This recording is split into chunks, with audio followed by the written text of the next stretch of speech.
Hi guys! నా పేరు శ్యామ్. ఈరోజు మీకు నేను సోషల్ ఎలా పాస్ అవ్వాలి, అదే విధంగా 90+ మార్క్స్ అండ్ 100 మార్క్స్ ఎలా తెచ్చుకోవాలో ఈ వీడియోలో చెప్పబోతున్నాను. ఈ వీడియోలోకి వెళ్ళే ముందు ఒకటి మాత్రం మీరు మైండ్‌లో గుర్తుపెట్టుకోవాలి. అదే మార్క్స్ మనకి ఎలా వస్తాయి, ఎంత వస్తాయి అనేది టోటల్‌గా మీ IQ, hard work and motivation మీద బేస్డ్ అయి ఉంటుంది. మళ్ళీ చెప్తున్నాను. అది మీ IQ, hard work and motivation మీద బేస్డ్ అయి ఉంటుంది. ఫస్ట్ పాస్ అవ్వడానికి స్ట్రాటజీ చూద్దాం. దానికి 3 గోల్డెన్ రూల్స్ ఉన్నాయి. అది మీరు కంపల్సరీ ఫాలో అవ్వాల్సిందే. ఫస్ట్ వన్ 100% మీరు అటెంప్ట్ అవ్వాలి. ఎందుకంటే చాలా మంది అటెంప్ట్ ఇవ్వరు. అక్కడే ఫస్ట్ ఫెయిల్యూర్ స్టెప్ వాళ్ళకి. మీరు అటెంప్ట్ చేయకపోతే మార్క్స్ ఎలా వస్తాయి? జీరో కదా ఇంకా. అర్థమవుతుందా? నీకొచ్చినా రాకపోయినా ఆ ఆన్సర్‌కి నువ్వు అటెంప్ట్ ఇచ్చేయి. అది రైట్ ఆర్ రాంగ్ అనేది సెకండరీ థింగ్. నువ్వు అటెంప్ట్ ఇచ్చావా లేదనేది ముఖ్యమైనది. 100% 100 మార్క్స్‌కి నువ్వు అటెంప్ట్ ఇవ్వాల్సిందే. అది first and foremost important golden rule. The second one neat handwriting. నీ హ్యాండ్ రైటింగ్ చాలా బాగుండాలి. ఎందుకంటే హ్యాండ్ రైటింగ్ బేస్డ్ కూడా మార్క్స్ ఇచ్చే అవకాశం ఉంది సోషల్‌లో. And third one better presentation. నువ్వు మార్జిన్స్ ఎలా ఇచ్చావు? ఇంపార్టెంట్ ఆన్సర్స్ రాసేటప్పుడు ఇంపార్టెంట్ కీ వర్డ్స్, కీ సెంటెన్స్‌కి పెన్సిల్‌తో అండర్‌లైన్ చేశావా బ్యూటిఫుల్‌గా అనేది కూడా లెక్కలోకి తీసుకుంటారు. మార్క్స్ ఇస్తారు. ఈ 3 గోల్డెన్ రూల్స్ మీరు కంపల్సరీ ఫాలో అవ్వాల్సిందే. మీరు ఈ 3 గోల్డెన్ రూల్స్ ఫాలో అయ్యి కొంచెం సబ్జెక్ట్ మీద మీకు నాలెడ్జ్ ఉండి, మ్యాప్ పాయింటింగ్ బాగా చేసి టేబుల్స్, మ్యాప్ బేస్డ్ క్వెషన్స్ మీద మీరు కొంచెం గ్రిప్ ఉంచుకున్నారే అనుకోండి పాస్ గ్యారంటీ. మీరు పాస్ ఏంటి అబోవ్ యావరేజ్ మార్క్స్ కూడా మీకు వస్తాయి. మనం ఇప్పుడు నెక్స్ట్ లెవెల్‌కెళ్దాం. 90+ మార్క్స్ అండ్ 100 మార్క్స్ ఎలా తెచ్చుకోవాలి?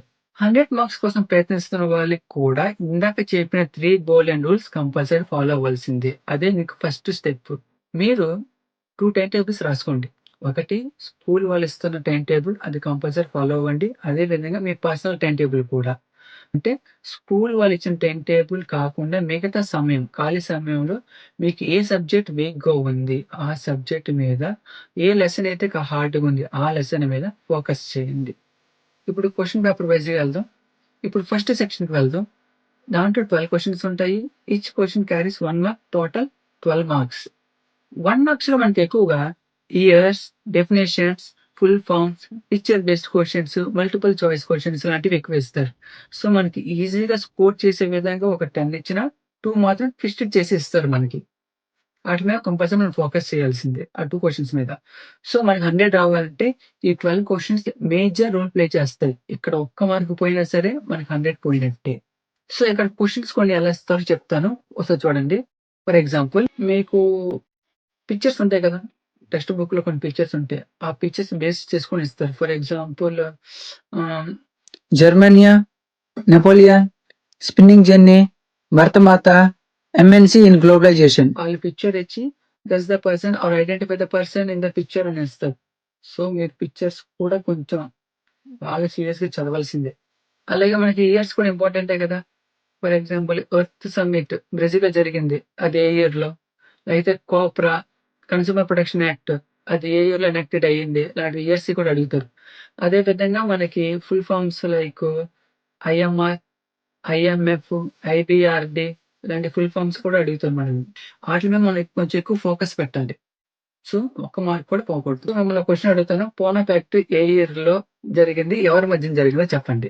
మనకి 1 or 2 choose the correct answers కూడా ఇస్తారు. For example find the one of the MNC company in the given options. For example A Ford, B Samsung, C Infosys, D Tesla ఇలాంటివి మనకిస్తారు. మనకి pair questions కూడా ఇస్తారు. మనకి ఫస్ట్ పేర్‌లో ఆల్రెడీ ఒక ఇన్ఫర్మేషన్ ఇస్తాడు. మనం సెకండ్ పేర్‌లో ఉన్న ఆప్షన్ తీసుకొని దానికి ఆన్సర్ రాయాలి. అదే విధంగా మనకి ఆడ్ వన్ కూడా ఇస్తాడు. ఫర్ ఎగ్జాంపుల్ ఒక 4 ఆప్షన్స్ ఇచ్చి దాంట్లో ఒక ఆడ్ వన్ పికప్ చేయాలి. ఫర్ ఎగ్జాంపుల్ ఇక్కడ చూసారు డీఎంకే, టీడీపీ, బీజేపీ, జనసేన ఉంది. దీంట్లో ఆడ్ వన్ ఏంటి? బీజేపీ. ఎందుకంటే అది నేషనల్ పార్టీ. ఈ 1 మార్క్‌లో మనకి డైరెక్ట్ క్వెషన్స్ కూడా ఇస్తారు. For example how many official languages are there in India? What is El Dorado in South America famous for? Who found young Italy? ఇటువంటి డైరెక్ట్ క్వెషన్స్ కంపల్సరీ అడుగుతారు. So, direct questions మీద కూడా కొంచెం focus చేయండి. మీకు నేను ఇంపార్టెంట్ క్వెషన్స్ ప్రతి దాంట్లో ప్రతి సెక్షన్‌లోనూ at the end of the వీడియోలో మీకు కొన్ని ఇస్తాను. వాటిలో నుంచి మీకు మినిమమ్ 70-80% వచ్చే అవకాశం ఉంటది. అదే విధంగా 1 మార్క్స్‌లో మనకి కొన్ని మ్యాప్ పాయింట్స్ ఇచ్చి జంబుల్‌గా ఇచ్చేసి అరేంజ్ చేయమంటారు. Like east to west or west to east వాటిని మనం రీఅరేంజ్ చేయాలి. For example south Africa, America, Brazil, Japan ఇచ్చాం. ఇచ్చిన తర్వాత ఈస్ట్ నుంచి అన్నాం అనుకోండి. మనం ఎలా పెట్టుకుంటూ పోవాలి? Japan, south Africa, Brazil, USA ఈ విధంగా పెట్టుకుంటూ వెళ్తారు. సో, మీరు దీని మీద కూడా కొంచెం ఫోకస్ చేయాల్సిందే. మీరు ఈ ఫస్ట్ సెక్షన్‌లో 12కి 12 మార్క్స్ తెచ్చుకోవాల్సిందే. ఇక్కడ ఒక్క మార్కు పోయినా 100 పోయినట్టే. మళ్ళీ చెప్తున్నాను. గుర్తుపెట్టుకోండి. ఇప్పుడు సెకండ్ సెక్షన్‌కి వెళ్దాం. సెకండ్ సెక్షన్‌లో టోటల్ 8 క్వెషన్స్ ఉంటాయి. Each question carries 2 marks. Total 16 marks. ఈ సెకండ్ సెక్షన్‌లో కంపల్సరీ ఒక గ్రాఫ్ బేస్డ్ లేదా మ్యాప్ బేస్డ్ క్వెషన్ ఒకటి ఇస్తాడు. ఫర్ ఎగ్జాంపుల్ ఒక మ్యాప్ ఇచ్చి ఆ మ్యాప్‌లో ఏదైనా లొకేషన్ కనుక్కోమంటారు. ఈ 2 మార్క్స్‌లో సపోర్ట్ ద గివెన్ స్టేట్మెంట్ లేదా ఇమాజిన్ లాంటి క్వెషన్స్ కూడా ఉంటాయి. డైరెక్ట్ క్వెషన్స్ కూడా ఉంటాయి. ఇవి కూడా ఉంటాయి. For example support the question ఎలాంటివి ఇస్తారంటే women are facing problems today. Support the statement. ఇలాంటి సపోర్ట్ బేస్డ్ క్వెషన్స్ అడుగుతాడు. And imagine questions like if you are a member of the consumer protection council how would you help the consumer? ఇటువంటి types of questions కూడా అడుగుతారు. అలాగే మనకి కొన్ని direct questions కూడా అడుగుతారు ఇక్కడ.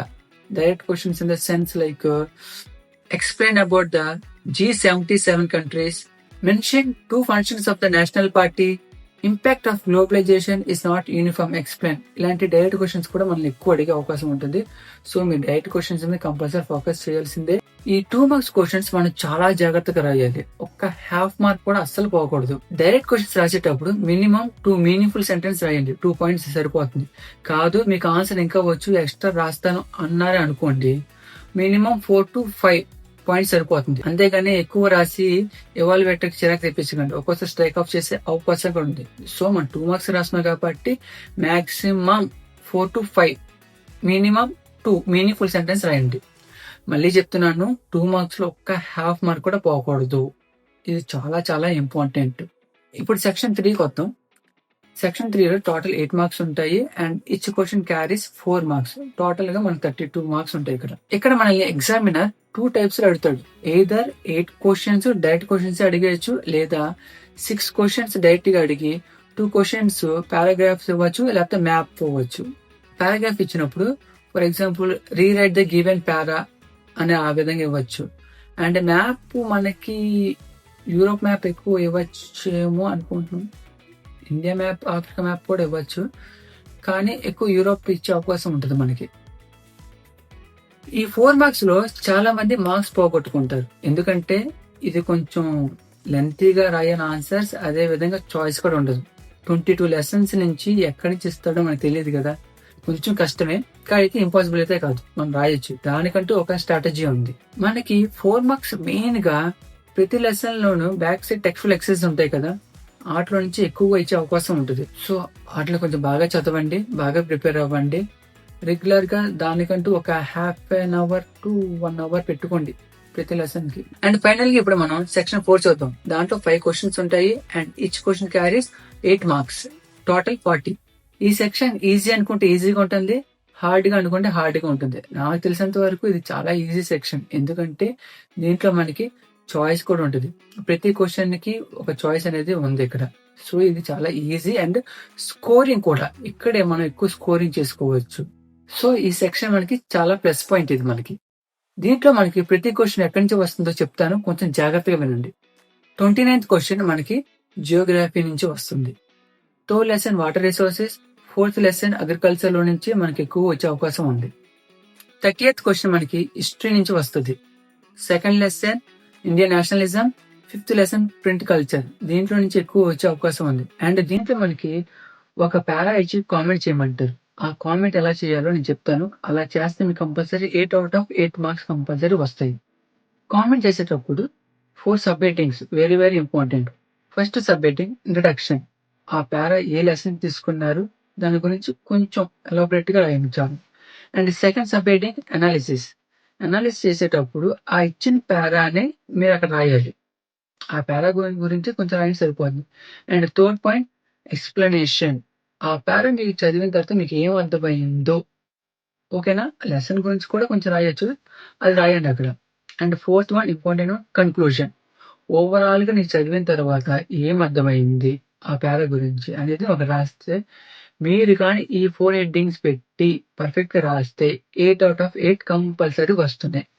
31st క్వెషన్ మనకి ఎకనామిక్స్‌లో నుంచి వస్తది. Second lesson sectors of Indian economy. Third lesson money and credit. దీంట్లో నుంచి ఎక్కువ వచ్చే అవకాశం ఉంది మనకి. అయితే దీంట్లో మనకి టేబుల్ ఇచ్చి కొన్ని క్వెషన్స్ అడుగుతారు. ఆ విధంగా అడగొచ్చు. లేదా ఒక పై చార్ట్, ఒక బార్ గ్రాఫ్ ఇవ్వచ్చు.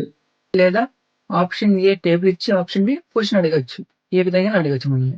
32nd క్వెషన్ మనకి పాలిటిక్స్ నుంచి వస్తది.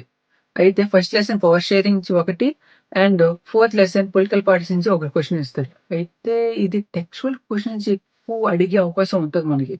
సో, టెక్స్చువల్ క్వెషన్స్ కొంచెం ఫోకస్ పెట్టండి ఇక్కడ. 33rd one and very important easy one map pointing. Map పాయింటింగ్‌లో కూడా మనకి 2 విధాలుగా అడుగుతాడు. ఒకటి ఇండియా మ్యాప్, ఇంకొకటి వరల్డ్ మ్యాప్. మీకు ఆప్షన్ అయితే ఉంది. కానీ కొంచెం కన్‌ఫ్యూజ్డ్‌గా ఉంటుంది. సో, మీరు ఆ కన్‌ఫ్యూజన్ లేకుండా స్లోగానే వివరిస్తాను. కొంచెం ఫోకస్డ్‌గా జాగ్రత్తగా వినండి ఇక్కడ. మనకి ఇండియా మ్యాప్ ఇచ్చినప్పుడు 8 పాయింట్స్ ఇస్తాడు. 1, 2, 3, 4 ఆర్ 5, 6, 7, 8 అని ఇస్తాడు. మనం ఫస్ట్ ఆ 1, 2, 3, 4 రాయాలి లేదా 5, 6, 7, 8 రాయాలి. అంతేగాని 1, 2 ఒక దగ్గర 5, 7 ఇంకో దగ్గర అలా మొత్తం 4 పాయింట్స్ రాయకూడదు. సో, మనకి 2 మార్క్స్ ఇస్తారు అలా రాస్తే. నువ్వు ఏదో 1-4 వరకు అది రాయి. లేదా 5-8 ఇవి రాయాలి. అంతేగాని 2 మిక్సప్ మరి చేయకండి. మీకు 1-8 మొత్తం వస్తే అప్పుడు మీరు 1, 2, 3, 4 పెన్సిల్‌తో రాయండి. 5, 6, 7, 8 పెన్‌తో రాయండి. అదే విధంగా వరల్డ్ మ్యాప్ కూడా. వరల్డ్ మ్యాప్‌లో కూడా 1-8 ఇస్తాడు. 1, 2, 3, 4 ఆర్ 5, 6, 7, 8 అని ఇస్తాడు. సో, నువ్వు ఫస్ట్ సెట్ రాయి లేదా సెకండ్ సెట్ రాయి. అంతేగాని 2 కలిపి మాత్రం రాయమాకండి. ఇదే విధంగా మీకు ఆ 8 వస్తే 1, 2, 3, 4 పెన్సిల్ అండ్ 5, 6, 7, 8 పెన్‌తో రాయండి. మిక్సప్ చేయమాకండి. కరెక్షన్ చేసే వాళ్ళకి ఇబ్బంది కలిగితే స్ట్రైక్ ఆఫ్ చేసేస్తారు. మార్క్స్ పోతారు. మీరేం రాసినా క్లియర్‌గా రాయండి. కరెక్షన్ చేసే వాళ్ళకి కొంచెం ఇబ్బంది కలగకుండా ఉంటే మీకు కూడా మార్క్స్‌లో ఎటువంటి ఇబ్బందులు రావు. క్వెషన్ పేపర్ అయిపోయింది. నేను ఓవరాల్‌గా చెప్పేదేంటంటే కొన్ని పాయింట్స్ చెప్తాను. అవి ఫాలో అవ్వండి. ఫస్ట్ వన్ 100% అటెంప్ట్ ఇవ్వండి. Second point best handwriting ఇవ్వాల్సిందే. Third point best presentation. Best presentation మీద మీకు బెస్ట్ మార్క్స్ వస్తాయి. మళ్ళీ చెప్తున్నాను. ఈ 3 గోల్డెన్ రూల్స్ మీరు ఫాలో అయితే pass guarantee. Okay. Fourth one అసలు స్ట్రైక్ ఆఫ్స్ ఉండకూడదు. ఉంటే మీకు మార్క్స్ పోయే ఛాన్సెస్ ఎక్కువ ఉంటది. Fifth point time management. ఇది చాలా చాలా ఇంపార్టెంట్. చాలా మంది 1 మార్క్, 2 మార్క్ దగ్గర చాలా టైం వేస్ట్ చేస్తారు. మీరు ఆ పొరపాటు చేయమాకండి. 1 మార్క్, 2 మార్క్ దగ్గర ఎక్కువ టైం వేస్ట్ చేయమాకండి. మనకి ఎక్కువ టైం 4 అండ్ 8 మార్క్స్ దగ్గర. సో, 1 మార్క్, 2 మార్క్ దగ్గర కొంచెం ఫాస్ట్‌గా రాయడానికి ట్రై చేయండి.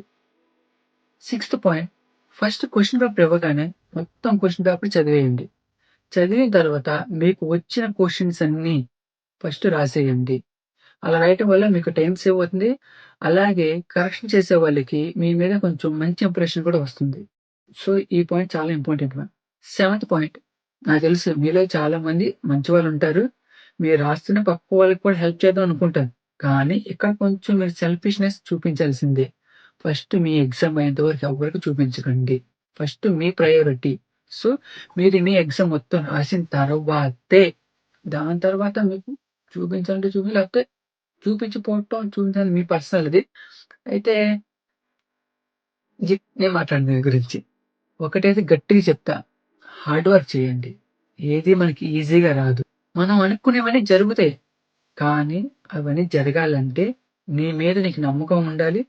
హార్డ్ వర్క్ కూడా ఉండాలి. హార్డ్ వర్క్ టాలెంట్‌ని కూడా బీట్ చేస్తది. మీకేమైనా డౌట్స్ ఉంటే కామెంట్ సెక్షన్‌లో టైప్ చేయండి. నేను కంపల్సరీ దాన్ని క్లియర్ చేస్తా. అండ్ మీకు సబ్జెక్ట్ రిలేటెడ్ వీడియోస్ ఏమైనా కావాలంటే కామెంట్ చేయండి.